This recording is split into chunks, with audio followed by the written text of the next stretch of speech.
Hope you all are good students. In this video हम discussion करने वाले हैं क्लास 10th के लास्ट टॉपिक है स्टूडेंट्स। हमारा ये सेकंड चैप्टर चल रहा था हमारा एसिड बेस एंड साल्ट। तो आज की वीडियोस में स्टूडेंट्स हम देखने वाले हैं 2 साल को डिस्कशन करेंगे कि बेकिंग सोडा क्या होता है, उसके यूजेस क्या है, कैसे आप उसको प्रिपेयर करोगे। वैसे ही हम वॉशिंग सोडा को भी करने वाले हैं। लास्ट वीडियोस में हमने 2 साल को कवर कर लिया था स्टूडेंट्स। तो आज की वीडियोस में हम सबसे पहले आपका देखेंगे बेकिंग सोडा के बारे में, ठीक है, बेकिंग सोडा के बारे में देखेंगे। देन हम देखेंगे आपका वॉशिंग सोडा के बारे में, वॉशिंग सोडा। तो स्टूडेंट्स हम इसका डिस्कशन करने वाले हैं कि बेकिंग सोडा को आप कैसे प्रिपेयर करोगे। तो उसके लिए आपका प्रिपरेशन स्टेप क्या होता है स्टूडेंट्स आपका। Hello students, sorry for disturbing, क्योंकि बीच में आपका इंक खत्म हो गई थी इसलिए हमें चेंज करना पड़ा। देखिए स्टूडेंट्स, डिस्कशन करने वाले थे आपका बेकिंग सोडा को आप कैसे प्रिपेयर करोगे, तो क्या रिएक्शंस होती है। तो सबसे पहले बेकिंग सोडा को प्रिपेयर करने के लिए स्टूडेंट्स आपको क्या करना है, सोडियम क्लोराइड लेना है, CO2 लेना है, H2O और अमोनिया, इनको मिक्स करोगे तो NaCO3 प्लस में साथ में आपका प्रोडक्ट बन जाएगा यहाँ पे अमोनिया क्लोराइड, ठीक है, अमोनियम क्लोराइड हम जिसको बोलते हैं। तो अमोनियम क्लोराइड की आपकी प्रिपरेशन हो जाएगी स्टूडेंट्स। तो ये आपका था प्रिपरेशन स्टेप्स अमोनिया क्लोराइड का ही। आज हमारा मार्कर स्टूडेंट चल नहीं रहा है तो हम ऐसे ही मैनेज करते हैं आपका। तो यहाँ पे अगर हम बात करें तो क्या बनेगा आपका, अमोनिया क्लोराइड की फॉर्मेशन हो जाएगी। NaCl CO2 H2O ammonia add किया आपने तो NaCO3, इसी को आप बोलते हो बेकिंग सोडा। अगर हम बेकिंग सोडा की स्टूडेंट्स यूजेस की बात करें तो आप किचन पे भी यूज़ करते हो। आपका जो डेली हम जैसे आपका सॉल्ट यूज़ करते हैं, जैसे क्रिस्पी आपको कोई भी पोटैटो चिप्स बनानी है और कोई भी काफ़ी सारे यूजेस होते हैं बेकिंग सोडा के आपके हमारे डेली लाइफ के अंदर भी इसका यूज़ किया जाता है। फिर अगर हम बात करें दूसरा वॉशिंग सोडा का, तो सबसे पहले आपको फॉर्मूला पता होना चाहिए। इसका फॉर्मूला होता है Na2CO3 10H2O। अगर हम वॉशिंग सोडा की प्रिपरेशन की बात करें तो उसकी प्रिपरेशन होती है आपकी जब आप सोडियम कार्बोनेट में 10H2O वाटर मॉलिक्यूल मिला देते हो, ठीक है। तो क्या फॉर्मेशन हो जाएगा, Na2CO3 डोंट 10H2O, ठीक है। इसको हम क्या बोलते हैं स्टूडेंट्स, वॉशिंग सोडा। और अगर इसकी यूजेस की बात करें तो आप डेली लाइफ में जैसे सोप के अंदर साबुन बनाते हो उसके अंदर भी यूज़ किया जाता है। आपका फैक्ट्रीज जो लेक्चर्स उनमें के अंदर भी यूज़ किया जाता है। बोरेक्स की फॉर्मेशन करनी हो Na2B4O तो उसके लिए भी आपका वॉशिंग सोडा का यूज़ किया जाता है। तो ये तो सिंपल से यूजेस है। मेन आपको आपका प्रिपरेशन स्टेप पता होना चाहिए। अगर आप बेकिंग सोडा की प्रिपरेशन कर रहे हो स्टूडेंट्स तो आपको क्या करना है, NaCl CO2 H2O करना है अमोनिया के साथ। तो क्या बन जाएगा, NaCO3 और अमोनिया क्लोराइड। ये तो हो जाएगा आपका बेकिंग सोडा का। दे स्टूडेंट्स, अगर आप वॉशिंग सोडा की बात कर रहे हो तो वॉशिंग सोडा होता है आपका वॉशिंग के लिए, सोप्स बनाने के लिए, बोरक्स के लिए। तो जो भी इंडस्ट्रीज वगैरह में काफ़ी यूज़ होता है इन दोनों का। बेकिंग सोडा के आपका डेली लाइफ में भी है यूज़ और वॉशिंग सोडा का भी। तो वॉशिंग सोडा में Na2CO3 10H2O, तो Na2CO3 10H2O जो फार्मूला है वो किसका है, वॉशिंग सोडा का यूज़ है। तो इसका यूज़ आप कर सकते हो। सिंपल सा प्रिपरेशन स्टेप हमने आपको बता दिया। उसके बाद स्टूडेंट्स आपका एक है आपका साल्ट्स के ही। अगर हम साल्ट्स तो आपके ऑलमोस्ट हो चुके हैं, कंप्लीट कर दिए। जो आपके साल्ट्स थे ना 4 से 5 साल दे रखे थे उनको हमने डिस्कशन कर लिया है। उसके बाद एक टर्म दे रखी है आपसे, कई बार 1 मार्क्स में पूछ लेते हैं कि बताइए क्या होता है आपका प्लास्टर ऑफ पेरिस, ठीक है। और वीडियो को हम कल कंटिन्यू करेंगे, हम नया मार्कर ले आएंगे तब उसके बाद। तो प्लास्टर ऑफ पेरिस का फार्मूला होता है स्टूडेंट्स कैल्शियम सल्फेट ½ H2O, ठीक है। और कई बार आपसे पूछ लेते हैं कि जिप्सम का फार्मूला होता है, तो उसका फार्मूला होता है स्टूडेंट CaSO4 2H2O, ठीक है। 1 मिनट।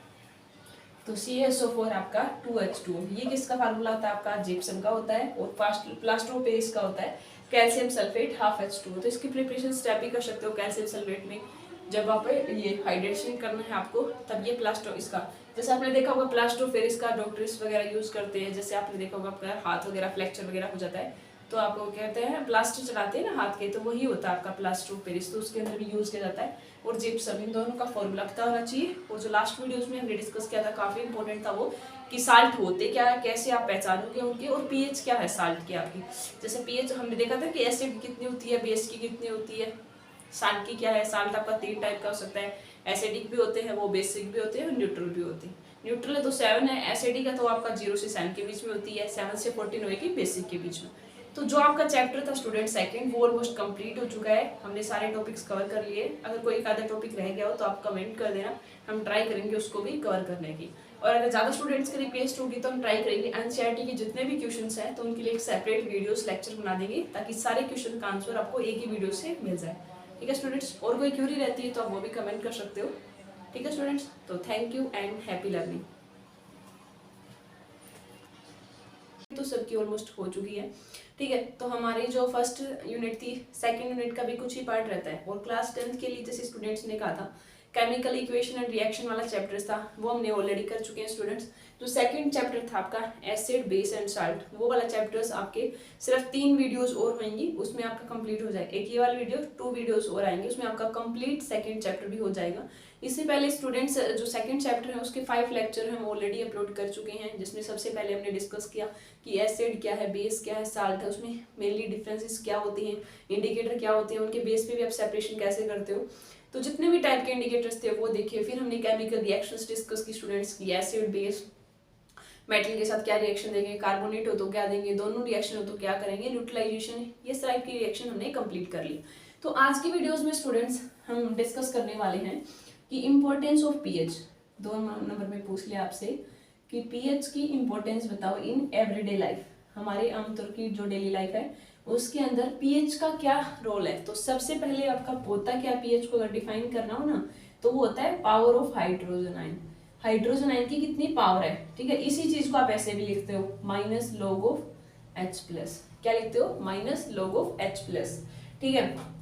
ये टर्म आगे जब न्यूमेरिकल्स आएंगे ना, आप जब हाई क्लासेस में जाओगे तब आपको निकालना भी पड़ता है। H+ की आयन दे देते हैं, लॉग की वैल्यू, फिर आपको यहाँ से पीएच निकालनी होती है। और ये टर्म्स आपको पता होना चाहिए, H की पीएच और OH की बेस की ओवरऑल कितनी होती है, 14 होती है। क्योंकि हमने देखा था 7 से बिलो एसिडिक, 7 से 14 बेसिक, 7 पे न्यूट्रल, इन दोनों का सम हमेशा 14 होता है, ठीक है। ये टर्म थी।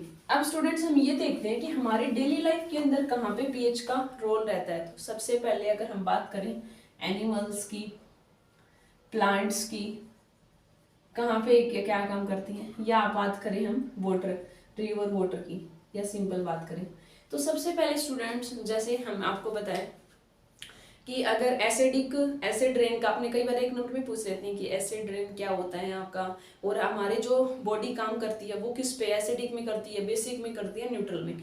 तो वैसे अगर सिंपल हम बात करें ह्यूमन बीइंग की तो स्टूडेंट्स वैसे हम न्यूट्रल पे ही काम करते हैं। हम जो हमारे अच्छे बैलेंसिंग, अगर ज़्यादा एसिडिक हो जाता है, हमारी बॉडी में ज़्यादा एसिड बढ़ जाएगा तब भी आपकी क्या हो जाएगी, तबीयत खराब हो जाएगी।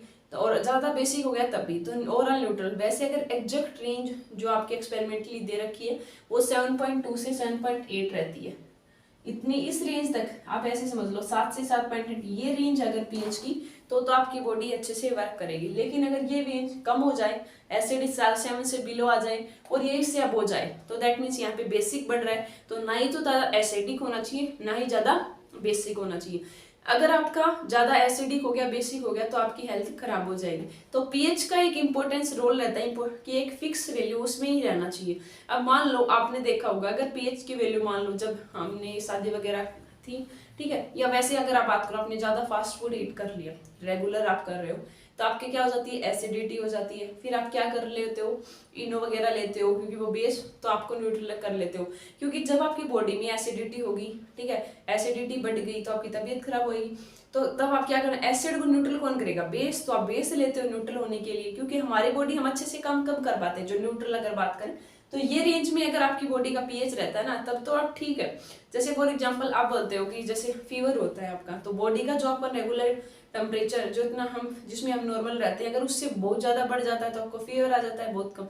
तो एक फिक्स रेंज में ही सब कुछ कोई भी काम करते हैं, ठीक है। तो वैसे एक फिक्स रेंज होती है पीएच की, इसका भी एक वेरी इंपॉर्टेंट रोल है। ज्यादा एसिडिक हो गई तब भी आपकी हेल्थ खराब हो जाएगी, ज्यादा बेसिक है तब भी हो जाएगी, ठीक है। तो इसीलिए एक तो ये भी होता है, अगर ह्यूमन बीइंग की बात करें तो पीएच की क्या इंपॉर्टेंस है, तो पीएच की फिक्स वैल्यू होनी चाहिए, ज्यादा कम है ज्यादा है तो आप इसको एक्सप्लेन कर सकते हो। सेकेंड थिंग्स आपने देखा होगा स्टूडेंट्स, जैसे आपकी रेनिंग होती है, तो रेन में क्या होती है, अलग अलग डिफरेंट टाइप ऑफ आइंस होते हैं, उसमें साल्ट मिलते हैं आपके, कोई मैग्नीशियम आइन है, तो वो आपका जैसे सिंपल अगर प्योर वाटर की बात करें ना तो उसकी पीएच होती है 7, न्यूट्रल रहती है। एक दो वैल्यू बढ़ सकती है 7.2, 3, 4 ऐसी, थोड़ा स्लाइटली अल्कलाइन हो सकता है। वैसे एग्जैक्ट अगर बिल्कुल प्योर है तो आपका उसके मिलेगी 7 मिलती है, ठीक है। लेकिन अगर आपका जो हमारी रेनिंग होती है तो उसमें डिफरेंट टाइप के आंस वगैरह होते हैं, वो होती है एसिड रेंज बोलते हो, तब उसकी पीएच ये बिलो हो जाती है 5.8 समथिंग, जो पीएच की वैल्यू ना, आप ऐसे समझ लो 5 से 6 के बीच में जो पीएच रेन, तो इसको बोलते हैं हम एसिड रेन। तब कहते हैं ना कि एसिड रेन होता है ना, मान लो तो उसकी पीएच कितनी होती है 5.8 से 6 के बीच में, 5 से 6 समझ लो। तो ये क्या होता है कि जैसे मान लो आपका नदी का पानी था, रिवर था उसके अंदर से बारिश वगैरह हुई या उसमें भी आयन ज़्यादा होते हैं ना, तो बेसिक तो उसके बाद वो रेन किस में कन्वर्ट हो जाती है, एसिड रेन में हो गई। अब आपको पता है कि जैसे समुद्र में अलग अलग एक्वेटिक जीव में मछलियाँ हैं, फिशेज हैं, और भी छोटे छोटे जीव रहते हैं। अब एसिड रेन होगी तो उनको वो भी एक न्यूट्रल कंडीशन में रहता है ना, तभी उनकी लाइफ अच्छी रहती है, अच्छे से स्पेंड कर पाते हैं वो। लेकिन वो अगर क्या एसिड रेन होने से जो पानी में अगर ज़्यादा एसिडिक हो गया ना, तब वो नहीं पी तो उनकी क्या हो जाती है, हेल्थ खराब हो जाएगी, तो वो डाई भी हो जाते हैं कई बार, आपने देखा होगा। तो इसीलिए जो भी आपके एनिमल्स हैं तो उनकी भी एक पीएच रेंज फिक्स वैल्यू होती है, उसी में वो काम करते हैं। न्यूट्रल कंडीशन में हर एक कोई काम करता है, तो इसलिए पीएच का काफी इंपॉर्टेंट रोल रहता है कि कम हो गई तब भी खराब है हमारे लिए, ज्यादा हो गई तब भी। ठीक है, ये देखा। और सेकंड थिंग्स आपने ये भी देखा होगा, टूथ डीके होता। टूथ डीके क्या होता है, दांत किसी के देखे होगे ना आपने, जैसे मान लो कोई ज्यादा आपका फास्ट फूड वगैरह ज्यादा खाता है, या कोई गर्म चीज के ऊपर एकदम से ठंडा कर लिया, ज्यादा एसिडिक चीजें ज्यादा ले रहा है, तो आपने देखा होगा अपने माउथ के पीएच, अगर आपके मुंह के अंदर जो पीएच होता है वो 5.5 या 8 के बीच में हो गया, 5 से 6 के बीच में लाई कर रहा है, या उससे बिलो चला जाता है तो एसिडिक में चला जाएगा। तब आपकी क्या हो जाएंगी, जब कोई भी आप बाहर से एक्स्ट्रा चीज लेते हो तो टूथ डीके होना स्टार्ट हो जाता है। किसी के दांत देखे होगे ना आपने, गिर जाते हैं जल्दी, तो वहां पे क्या होता है, आपके माउथ के पीएच है वो बढ़ जाता है, एसिडिक हो जाता है। तो इसलिए आपका टूथ डीके की भी पॉसिबिलिटी रहती है कि वो हो सकता है, अगर ज्यादा एसिडिक चीजें आप ले रहे हो, इनटेक में कर रहे हो। ठीक है, तो इसलिए काफी इंपॉर्टेंट रोल है। वैसे ही प्लांट्स है अपने सर्वाइवल के लिए जो भी एक पीएच इंपॉर्टेंट रोल है, एनिमल्स के लिए भी रहता है आपका। और जैसे हमने आपको बताया एसिड रेन वाला, इसके अंदर भी एक फिक्स वैल्यू। डाइजेस्टिव सिस्टम की अगर बात करें तो अगर न्यूट्रल की अगर बात करें तो 7.2 से 7.8 है, तो आपकी एक फिक्स रेंज ठीक है, इसमें आप ना ही आपको कोई बीमारी होगी, कोई भी हेल्थ इश्यू नहीं होगा आपका। लेकिन ज्यादा एसिडिक होगी, ज्यादा बेसिक होगी, तो वो आपके लिए बेनिफिशियल नहीं है। तो इसीलिए एक पीएच काफी इंपॉर्टेंट रोल रहता है। जैसे आपने देखा था ना, हर एक चीज का एक फिक्स वैल्यू रहती है। फॉर एग्जाम्पल एसिड की बात करें वो 0 से 7 ही मिलेगा, अगर स्ट्रॉन्ग एसिड की बात करो तो वो सबसे कम वाला, क्योंकि स्ट्रॉन्ग और वीक ये हमने पहले वाली वीडियोस में आपको बता दिया था कि स्ट्रॉन्ग और वीक हम डिफाइन करते हैं कि कितने एच पॉजिटिव आयंस वो दे सकता है। मान लो कि एक की पीएच 2 है और एक की वैल्यू 5 है, आपसे पूछ ले बताओ स्ट्रॉन्ग एसिड कौन है, तो पीएच 2 वाला, क्योंकि पीएच और एसिडिटी इनवर्स रहती है, ये आपको पता होगा। पीएच है आपका जो अगर बात करें, ठीक है, अगर पीएच का वैसे एसिडिटी देते हैं तो पीके होता है, पीके और एसिडिटी इनवर्स होती है। और आगे अगर आपको बेस का डिफाइन करना होता है तो इस टर्म को हम बे लिखते हैं बी। अगर किसी की पीके वैल्यू आगे हम बताएंगे, वो अभी आपके 10th लेवल तक सिर्फ पीएच का इतना ही रोल था, तभी हमने इसको बताया। हायर क्लास में जाओगे तब आपको इनका पता चलेगा कि पीके क्या है, किस फैक्टर पे डिपेंड कर रहा है, पीके भी क्या है, ये सारी थिंग्स। तो इसमें सिंपल से आपको बोल सकते हैं पीएच का इंपॉर्टेंस रोल है, काफी इंपॉर्टेंट रोल है। एनिमल्स की बात कर लो, प्लांट्स की बात कर लो, वाटर की देख लो, डाइजेस्टिव सिस्टम में टूथ डीके वाली, तो काफी